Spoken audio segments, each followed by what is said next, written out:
자, 이민 뉴스에 대해서 먼저 이민성이 법무사 협회에서 보내온 내용을 한번 보겠습니다.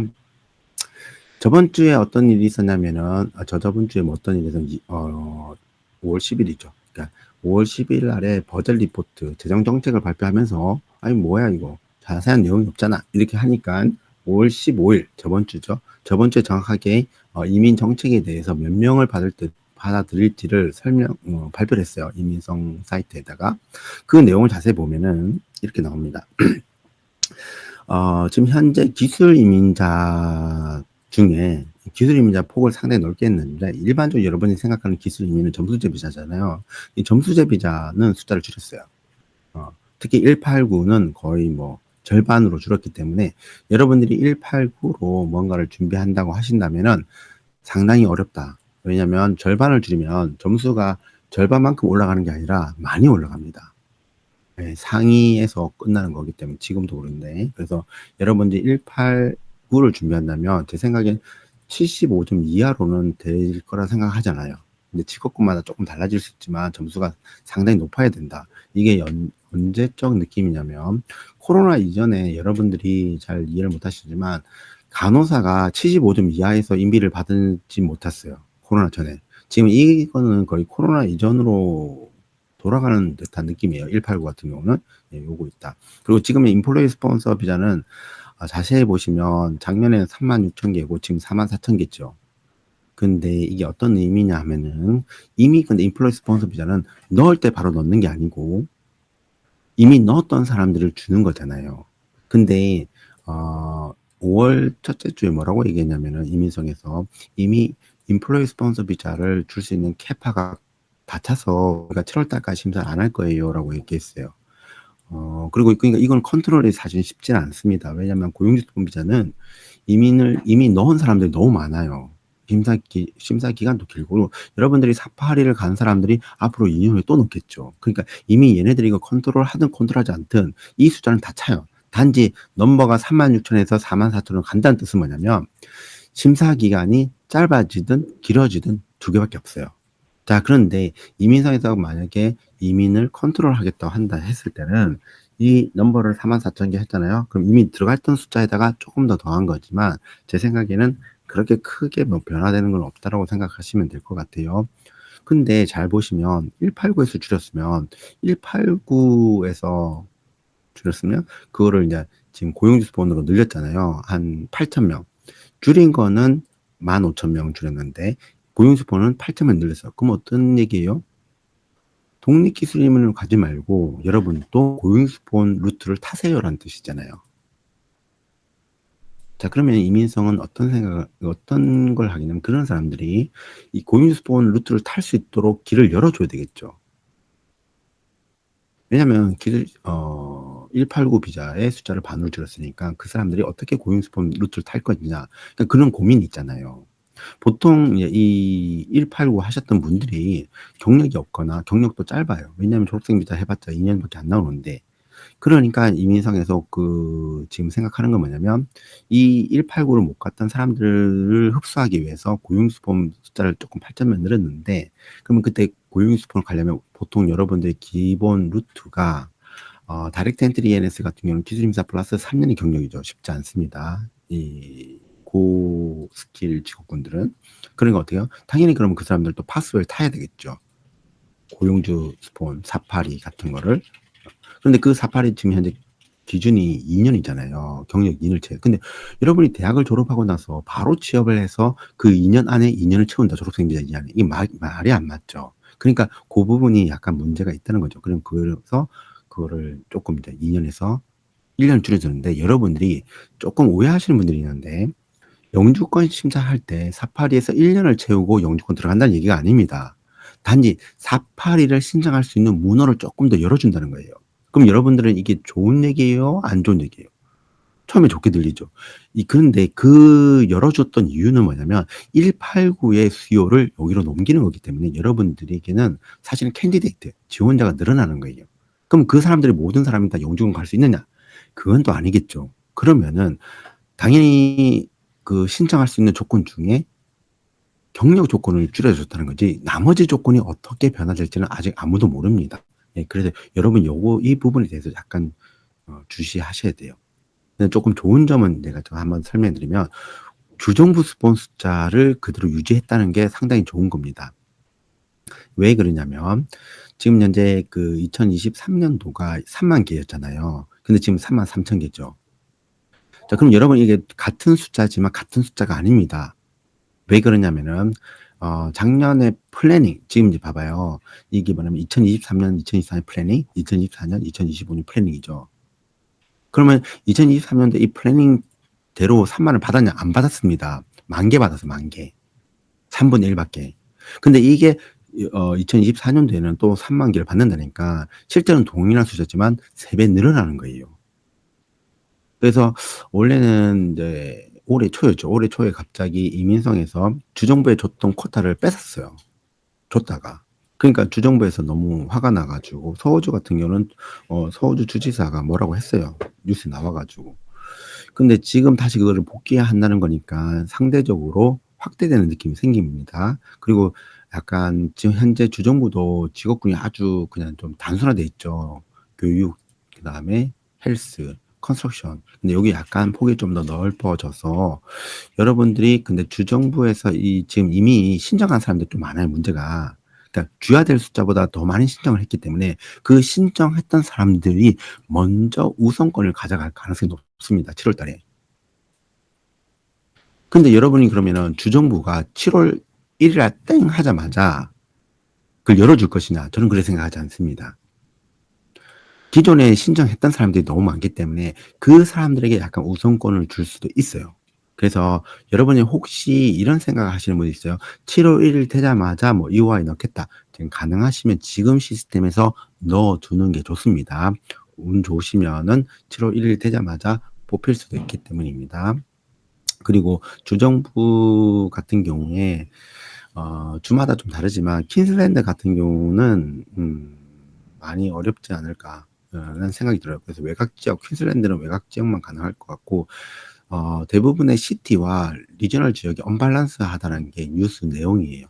그러니까 이민성도 그걸 모르진 않습니다. 각 주도 그걸 모르지 않고요. 그래서 아마 지금 정확하게 얘기 안 했어요. 이게 스테이트 테리토리 노미네이션 해놓고 33,000개 해놓고 정확하게 18, 190 몇 개 주고 491 몇 개 준다 얘기를 안 했잖아요. 제 생각에는 491이 확대가 좀 많이 될 가능성이 있어 보입니다. 현재 제가 봤을 때는요. 왜냐하면 491은 영주권이 아니고 근데 실제적으로 거의 영주권과 효과가 비슷하긴 하지만 계속적으로 그 주에 머물러야 돼 외곽지에 머물러야 되잖아요. 근데 지금 현재 여론에서는 하우싱 크라이시스 해가지고 렌트를 시티 안에서 많이 힘들어요. 외곽 지역은 좀 다른 얘기이기 때문에 그래서 외곽 지역이 조금 더 늘어날 것 같습니다. 그리고 비즈니스 이노베이션 같은 경우는 어떤 비자냐면 그러니까 그 외국인이 호주에 투자를 하는 거예요. 투자를 해가지고 호주 사람들을 더 고용해 줄 테니까 나한테 비자를 주라 이런 얘기입니다. 근데 지금 현재 언임플로이먼트의 실업률이 많이 떨어졌거든요. 그러니까 실제로는 이걸 굳이 안 그래도 사람들 많이 들어오는데 굳이 이 비자가 효과가 있냐는 뜻이죠. 그래서 안 한다는 거죠. 예. 그리고 글로벌 탤런트 비자도 이제 지금 약간 이게 조금 이상한데 그 글로벌 탤런트 비자라고 했지만 이거 이노베이션 이거로 바꾸기로 했거든요. 근데 이거 이민성은 자기들이 그렇게 버짓 리포트에서는 그렇게 발표해 놓고 5월 15일 날에 이민성 사이트에 있는 글로벌 탤런트 그대로 놔두고 4,000이라고 했는데 이건 조금 넌센스해요.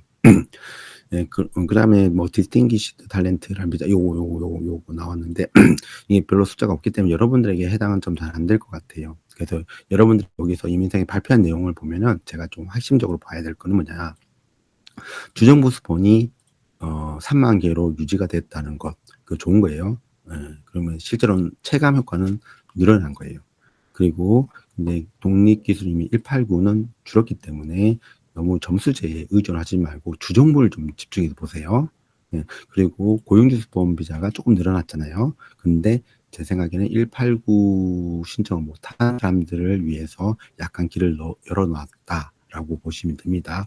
그러면 이건 정확하게 보이죠. 이민성이 어디로 가려고 하는지를 보입니다. 독립기술 이민의 문제점은 뭐냐면 비자를 주고 나면은 그쪽 일을 안 해요. 그러니까 실제로 자기들이 쇼티지 있는 섹터 쪽이 일을 안 하니까 이게 현재적으로는 음 좀 많이 바꾸고 싶어 하는 거죠. 그리고 여러분이 또 점수제 비자도 많이 바뀌니까 그것도 한번 좀 모니터링 할 필요가 있습니다. 5월 24일 여기 이번 주까지죠. 이번 주까지 점수제 비자에 대해서 피드백을 받고 그다음에 발표를 할 거고, 지금 그 코어 스킬 리스트 있잖아요. 우리 얘기 많이 했던 건데 고용수본 그게 5월 10일까지였는데 아마 그것도 곧 아마 다음 달쯤에 발표가 나올 것 같습니다. 그 옆에는 뭐냐면 그 테이프하고 벳 섹터가 직업학교잖아요. 그러니까 실제로 그러니까 여론은 뭐냐면 왜 외국인들을 교육시켜 가지고 호주의 부족 직업군을 채우느냐라는 문제죠. 호주 사람을 채우라는 거죠. 그래서 정부에서는 테이프나 벳에다가 돈을 더 주기로 했습니다. 누구를 위해서? 호주 영주권한 시민자가 재교육을 받아서 부족한 쪽으로 가라는 거죠. 그래서 여러분이 학생 비자를 준비한다 할지라도 호주에서 부족한 섹터 있죠. 이미 정해져 있습니다. 컨스트럭션, 헬스, 티칭 이쪽으로 가지 않는다면 학생 비자도 상당히 어렵다라고 보시면 됩니다. 예. 자, 그리고 이제 5월 17일 날 발표된 또 내용인데 여러분이 AAT라고 알죠? 지금 학생 비자 거절이 많이 나오잖아요. 어떤 비자든 간에 지금 학생 비자, 뭐 관광 비자, 졸업생 비자 하여튼 다 어려워졌습니다. 그러니까 여러분들이 지금 심사를 학생 비자가 보면 작년 11월 달 접수된 케이스를 지금 많이 심사를 하고 있어요. 지금 5월인데 지금 6개월 됐죠. 그러니까 이민성이 지금 학생 비자를 6개월째까지 홀딩하고 있다. 오프쇼를 넣거나 온쇼를 둘 다 늦어요. 지금 현재 온쇼는 6개월 넣었으니까 여러분들이 만약 뭐 학생에서 학생, 코로나에서 학생, 관광에서 학생 뭐 어떻게 넣었던 간에 거절될 가능성은 상당히 높습니다. 특히 한국 학생들 같은 경우는 대학, 유니를 선택하지 않은 학생들이 좀 많기 때문에 이민성 장관이 이미 디렉션을 줬죠. 유니는 비자를 주고 직업학교 쪽에서 특히 호주가 부족한 학과가 아니라고 생각하면 약간 부정적으로 보겠죠. 전에는 이제 그런 정도면 괜찮은데 지금 이제 넘버를 찍어버렸어요. 우리는 낮춰야 된다. 넷 마이그레이션을 줄여야 된다. 이미 그 가이드라인이 나왔으니 자기들이 다 파스해서 줬다 할지라도 한 번 더 리뷰해서 거절시킬 수 있습니다. 처음에 봤을 때는 괜찮은 케이스인데 전체 통합해서 보니까 이번 달에 몇 개를 비자를 거절해야 돼. 또 몇 명만 파스해야 돼. 그러면 이제 그렇게 또 내가 승인될 수 있는 케이스도 거절될 수도 있습니다. 아시겠죠? 그래서 여러분들이 재심이 이제 많이 걸리는데, 그러니까 이민성은 어떻게 생각하냐면 현재 재심 기간이 또 문제냐면 자기들이 원하는 소기 목표가 뭐예요? 넷 마이그레이션 숫자를 줄이는 겁니다. 근데 재심을 걸어버리면 어떻게 되죠? 또 1, 2년, 3년 계속 갑니다. 그럼 자기들이 원하는 목표를 못 얻죠. 그러니까 어떻게 하면 재심 기간을 완전히 바꾸는 거예요. 그게 뭐냐면 ART입니다. 자, AAT에서 ART로 바꾸는데, 그럼 ART와 AAT 차이는 뭐냐면 옛날엔 AAT가 순차적으로 심사를 했다면 ART는 어떤 케이스의 사안에 따라서 빨리 심사할 수 있습니다. 지금 여기 타겟이 뭘까요? 학생 비자입니다. 그래서 여러분들이 전에 재심을 갔을 때는 뭐 1, 2년 이상의 뭐 체류가 가능하고 전에 뭐 비자 컨디션이 뭐 일을 할 수 있는 컨디션이면 재심 가서 계속 일을 하시면 되겠죠. 근데 상당히 이 심사가 1년 안에 나올 가능성이 높습니다. ART 때문에. 그거 조금 이해를 하고 계시면 됩니다. 그리고 이미 ART로 부서를 바꾸면서 그 프로시저를 바꿨어요. 그리고 제가 아는 선에서는 75명 이상의 판사나 그걸 재심을 담당할 수 있는 사람을 더 뽑았어요. 당당히 속도가 빨라질 것 같습니다. 알죠? 그렇게 생각하시면 됩니다. 근데 이게 지금 현재 원래 하원에는 12월에 통과됐고요. 지금 상원에 지금 통과됐죠. 언제? 16일 날. 저번 주입니다. 통과됐으니까 이제 돈을 받고 이제 돈이 이제 5월 달에 버젯에서 나왔고 바로 7월 달에는 시작되겠죠. 늦어도 시작될 것 같습니다. 자, 그리고 근데 뉴스가 지금 어떻게 나오냐면 이게 지금 스카이 뉴스는 사실 보수 쪽의 뉴스인데, 보수 쪽의 뉴스는 뭐라고 하냐면 재정 정책이 발표되자마자 이민 숫자가 나오자마자 뭐라 하냐면 호주는 컨트롤 가능하고 한 이민 정책이 필요하다. 그럼 정책적인 문제라는 거죠. 그 누구 문제냐? 이전 정부의 문제냐 현재 정부의 문제냐. 지금 현재 정부는 이렇게 얘기했죠. 이전 정부의 정책적 실수다. 그러니까 이 시스템을 우리가 그대로 유지해서는 이민이 컨트롤이 불가능하니 새롭게 바꾸겠다. 이 정부에서 쌓아놓은 문제점을 우리가 해결하겠다는 컨셉이 있지만 이 보수 신문은 이렇게 입니다. 지금 현재 호주는